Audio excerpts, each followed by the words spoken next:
Comment décrire notre vraie nature ou comment définir ce qu'est notre souveraineté? Ce sont deux questions très vastes, deux questions auxquelles il est difficile de répondre parce que notre vraie nature, qu'on peut aussi appeler le soi, le maître intérieur, notre divine présence, notre essence, notre vraie nature, elle est indescriptible avec des mots parce qu'elle dépasse les concepts, elle dépasse ce qui est défini.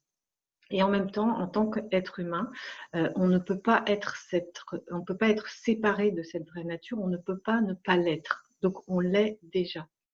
Alors comme c'est difficile à définir, la seule chose que je puisse faire, c'est prendre une image.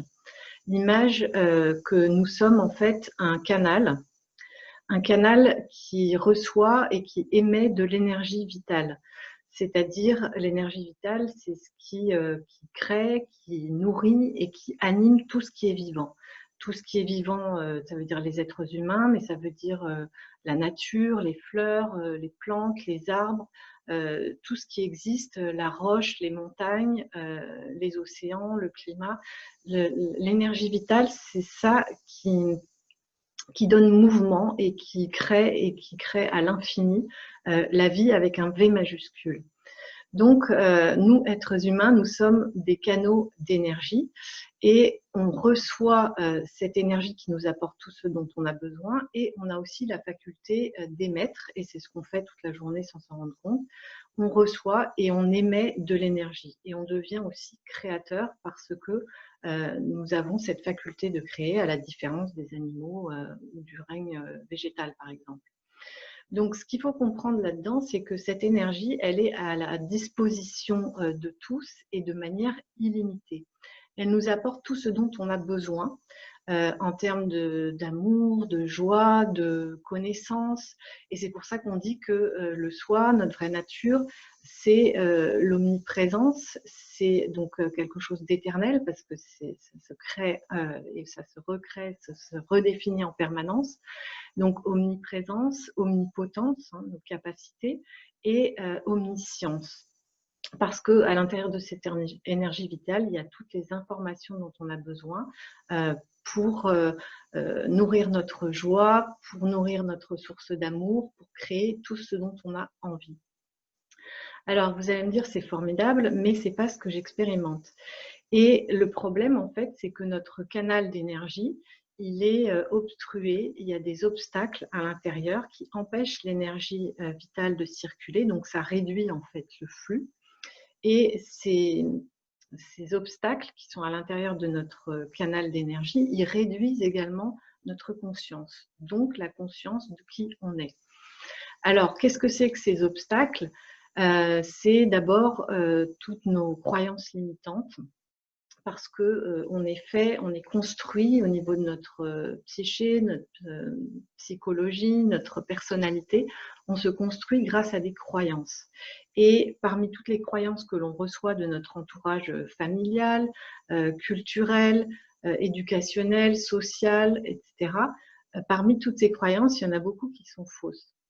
Je vais vous donner un exemple. Par exemple, si je pense que je ne suis pas capable ou que je ne sais pas, que je ne mérite pas, qui suis-je pour faire ceci ou cela, que je ne suis pas digne d'amour, eh bien, ce sont des croyances que j'ai intégrées malgré moi et qui viennent réduire mon canal d'énergie, donc ma conscience et mes capacités aussi. Alors, parmi les obstacles, il y a aussi justement tout ce qui crée ces croyances limitantes, en partie, parce qu'il y en a beaucoup dont on hérite. Ce qui crée les croyances limitantes, c'est les blessures que l'on vit dans notre enfance, les blessures d'abandon, de rejet. Donc, ça peut être une impression simplement qui crée ce sentiment d'abandon, de rejet, de trahison, d'injustice ou d'humiliation. Et ces blessures, elles nous séparent en fait de notre source parce qu'elles créent des émotions que dans un âge, quand on est au début de notre vie, quand on n'est pas encore conscient, ces émotions, on n'a pas les moyens de les exprimer. On ne sait pas les exprimer, on ne sait pas les sortir de soi, ces énergies-là. Et donc, elles sont enfouies, elles sont refoulées et elles restent à l'intérieur de nous. Donc, croyances limitantes plus charge émotionnelle dû à nos blessures, aux choses que l'on ne sait pas exprimer, qu'on ne sait pas évacuer, ça vient obstruer en fait notre canal d'énergie. Et puis, il y a aussi bon, tous les conditionnements de la vie, de ce que l'on apprend, et également notre histoire, nos expériences, des choses qu'on n'a pas compris, qu'on a mal vécues, et puis aussi tout ce qui vient au travers de notre arbre généalogique, c'est-à-dire l'histoire de nos parents. Même si on n'est pas au courant de ce qui se passe, ce sont des informations de l'énergie qui restent à l'intérieur de nous et qui peuvent venir entraver la circulation de l'énergie. Donc, comment retrouver sa vraie nature? Enfin, retrouver, c'est pas tout à fait le mot juste. Comment redevenir conscient de sa vraie nature? C'est aussi pour ça que je fais cette vidéo, puisque une des clés, ça va être de pouvoir se représenter, visualiser ce que l'on est, c'est-à-dire ou l'imaginer, l'avoir quelque part à son esprit, redevenir conscient de ce potentiel illimité que l'on est, donc de sa vraie nature. Donc ça, c'est de la connaissance, mais ça passe aussi par le ressenti. Et deuxième chose, c'est de nettoyer son canal d'énergie. Donc ça, c'est du développement personnel, on peut dire, puisque ça consiste à apprendre à gérer ses émotions, accepter de les accueillir, de les reconnaître, de les ressentir, de savoir les évacuer. Ça va être aussi de savoir identifier ses croyances limitantes et pareil, de la même façon, de pouvoir les lâcher et de les remplacer par des croyances qui sont constructives, positives, évolutives, qui servent notre vraie nature, hein, notre potentiel, pour pouvoir créer et vivre ce que l'on souhaite. Ça passe aussi par apprendre à s'aimer, puisque quand on sait qu'on est cet être illimité, cet esprit immortel, eh bien, on commence à se voir autrement et à s'apprécier, à prendre soin de soi, à devenir son meilleur ami, à être son amoureux, à cultiver tous ces potentiels, tous ces possibles qui sont en nous. Et donc, on tourne son attention de plus en plus vers ça à l'intérieur de soi, et c'est ce qui permet de le développer. Et c'est quelque chose de progressif, c'est quelque chose qui se construit jour après jour au travers de l'attention, la conscience que l'on y consacre, puisque tout ce sur quoi je porte mon attention, ma conscience grandit. C'est un petit peu comme un marathonien qui veut faire les Jeux Olympiques. Il ne va pas s'entraîner pendant une journée et puis s'inscrire aux Jeux Olympiques. Nous, c'est pareil, on a besoin de pratiquer tous les jours. Et pratiquer, ça veut dire simplement être conscient de ce que l'on est et en faire l'expérience. Poser des actions qui nous permettent d'en faire l'expérience. Donc, c'est quelque chose de très simple, c'est vraiment accessible à tous. On n'a pas besoin d'acquérir quelque chose ou d'avoir des qualités exceptionnelles, une intelligence ou je ne sais quoi. Ça demande de choisir d'y consacrer sa conscience, donc du temps, un petit peu tous les jours. Donc, c'est ça qui va nous permettre de progresser et d'évoluer.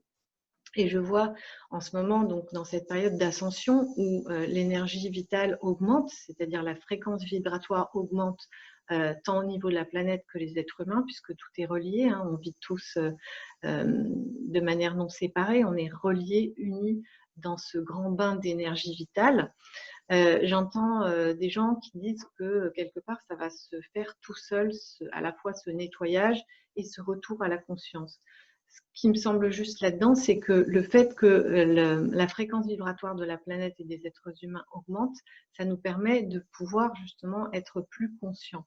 Mais ça ne fait pas le travail à notre place parce que chaque jour, on a des choix à faire, on a des décisions à prendre. Et ça, l'énergie, elle ne le fait pas à notre place. Donc, ça me semble important de préciser tout ça pour ne pas retomber dans une autre illusion spirituelle, entre guillemets, qui consisterait à croire que les choses se produisent de manière magique. La seule chose qui se fait tout seul, c'est que l'énergie augmente et que donc ça nous apporte plus de capacité de conscience et de pouvoir aussi pratiquer tout ça, puisqu'il y a de plus en plus de gens qui s'éveillent à ça. Il y a 10 ou 20 ans, personne ne pratiquait la méditation, personne ne faisait de thérapie, le yoga, c'était pour les illuminés. Et aujourd'hui, ce sont des choses auxquelles tout le monde a accès et que beaucoup pratiquent. Donc voilà, j'espère que j'ai été claire et que ça vous donne une vision plus précise, plus juste de votre vraie nature, de ce que nous sommes en essence et que ça vous encouragera dans vos pratiques quotidiennes. Merci de votre attention et je vous dis à très bientôt pour une autre vidéo.